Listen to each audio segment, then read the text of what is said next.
அமுக்கு டுமுக்கு அமால் டுமால். திரு ஆளுநர் பேரறிஞர் அண்ணா அப்பவே சொன்னார், ஆட்டுக்கு தாடியும் நாட்டுக்கு கவர்னரும் தேவையே இல்லைன்னாரு. இன்னைக்கு இந்த கூட்டத்துல முதல் முறையா அரசு நிகழ்ச்சி, அத்தனை நிகழ்ச்சியிலையும் தமிழ் தாய் வாழ்த்து தான் முதல்ல பாடப்படும். உங்களுக்கு தெரியும், நிகழ்ச்சி முடியும் போது தேசிய கீதம் பாடுவோம். எங்களுக்கு தேசிய கீதமும் முக்கியம், அதை விட எங்களுடைய தமிழ் தாயும் முக்கியம். இன்னைக்கு இந்த நிகழ்ச்சியில நம்ம தமிழ் தாய் வாழ்த்தை பாடி இந்த நிகழ்ச்சியை ஆரம்பிச்சிருக்கிறோம்.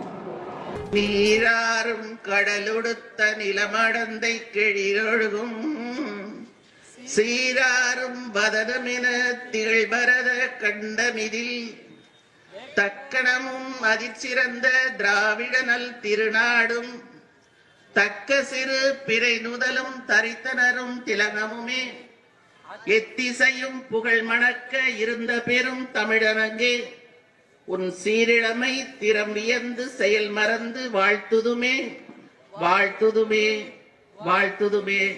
இனிமே அரசு நிகழ்ச்சி இல்ல, அனைத்து கழக நிகழ்ச்சிகளிலும் தமிழ்தாய் வாழ்த்தோடு தான் ஆரம்பிக்க போறோம். கரூரில் திமுக சார்பில் நடந்த வீரவணக்க நாள் கூட்டத்தில் முன்னாள் மத்திய அமைச்சர் சுப்புலட்சுமி ஜெகதீசன் கூட்டத்தின் நிறைவில் தமிழ்தாய் வாழ்த்தை தவறாக பாடியது சர்ச்சையை ஏற்படுத்தியுள்ளது.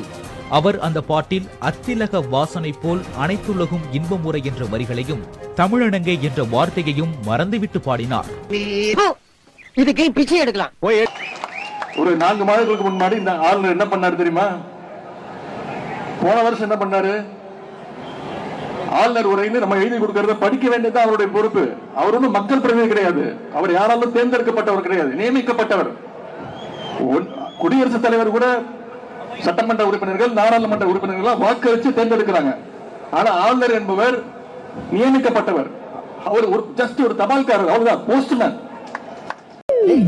நான் ஹெல்ப் பண்ணா அவங்க தேங்க்ஸ்ரா. ஏய், சென்ற முறை ஆளுநர் உரையை முற்றுவால் தவிர்த்துட்டு பெரும்பகுதியில் அவரே திருத்திட்டு நம்முடைய தலைவர்கள் பேர்லாம் விட்டுட்டாரு. தந்தை பெரியார் பேரை சொல்லல, பேருக்கு அண்ணா பேரை தவிர்த்துட்டாரு, அம்பேத்கர் பேரை தவிர்த்துட்டாரு. அப்போ நம்முடைய தலைவர் வந்து சொன்னார், ஆளுநர் பேசுறதெல்லாம் எதுவுமே சட்டசபை அவை குறிப்பில் ஏறாது, நாங்க எழுதி கொடுத்துதான் ஏறும் அப்படின்னு தைரியமா சொன்னவர் தான் நம்முடைய தலைவர் அவர்கள்.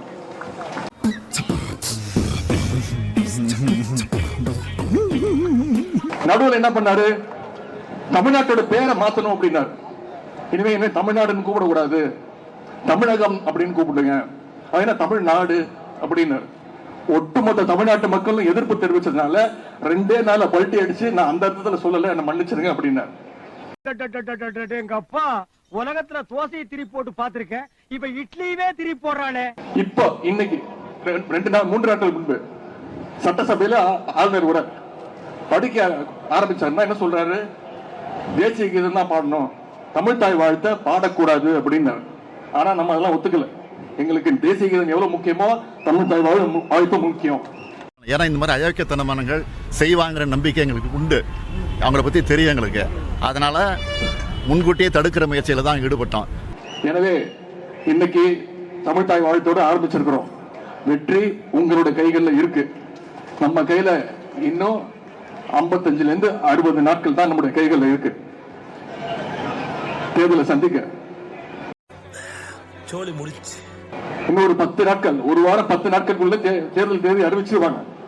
நமக்குள்ள சின்ன சின்ன வித்தியாசங்கள் இருக்கும், மனக்கசப்புகள் இருக்கும். அதையெல்லாம் தள்ளி வைத்து விட்டு அடுத்த 55 நாட்கள் 60 நாட்கள் நம்முடைய ஒரே குறிக்கோள் தேர்தல் வெற்றி. வாக்கு வித்தியாசம், மிகப்பெரிய வாக்கு வித்தியாசத்துல தலைவர் யார் அறிவிக்கிறாங்களோ அவங்க நீங்க வெற்றி பெற செய்வீங்க அப்படி என்ற நம்பிக்கை எனக்கு இருக்கு.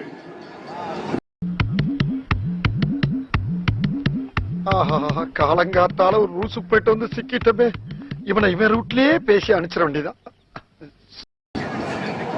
அது மட்டுமல்ல, மீண்டும் நாடாளுமன்ற தேர்தல் பிரச்சார கூட்டத்தை இவ்வளவு மிகச் சிறப்பாக ஏற்பாடு செய்த அண்ணன் ராஜகண்ணப்பன் அவர்களுக்கும், மாவட்ட கழக செயலாளர் அண்ணன் திரு காதர் பாட்சா முத்துராமலிங்கம் அவர்களுக்கும் இந்த நேரத்தில் நன்றியை நான் மீண்டும் தெரிவித்துக் கொள்கின்றேன். What is the problem? All problem தீர்த்து வைக்க போறீங்களா? யார் சார்? எங்க தமிழ்நாட்டு மக்கள் நீங்க கோயிலெல்லாம் கட்டினீங்கன்னா நல்லா வந்து சாமி கும்பிடுவாங்க. ஆனா தேர்தல் வந்துச்சுன்னா வாக்கு சீட்டுல ஒரே சூரியன் செல்வத்துக்கு தான் வாக்களிப்பாங்க. பரம்பரை இதே பொரிய வைக்கிறீங்களே, இன்னுமாடா நமக்கு போகாம இருக்குது. அப்படிப்பட்ட தெளிவான மக்கள் தான் நம்முடைய தமிழ்நாட்டு மக்கள். 10 நாட்களுக்கு முன்பு அயோத்தியில ராமர் கோயில திறந்தாங்க. அதுக்கு யார அழைச்சிருக்கணும்? இருக்கக்கூடிய சாமியார்கள் அழைச்சிருக்கணும். அழைச்சாங்களா? அழைக்கல. சாமியார்கள் வரமாட்டேன்ட்டாங்க. மோடி வந்தாருன்னா நாங்க வரமாட்டோம்னு அவங்க சொல்லிட்டாங்க.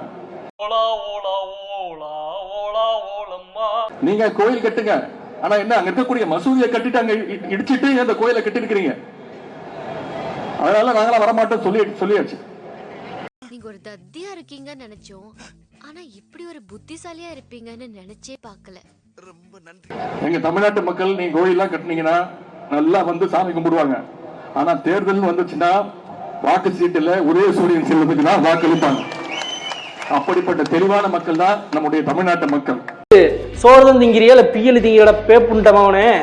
இந்த பொழப்புக்கு 4 பேர் பூல உண்மை பொழைக்கிற மாதிரி கிகோலோ பையன். நண்பர்களுங்க, சின்ன சேனலுக்கு எதாக இருந்தாலும் அது கொஞ்சம் ஆதரவு கொடுங்க. உங்கள் பொண்ணான கையை கொண்டு அந்த பெல்லில் தட்டிடுங்க.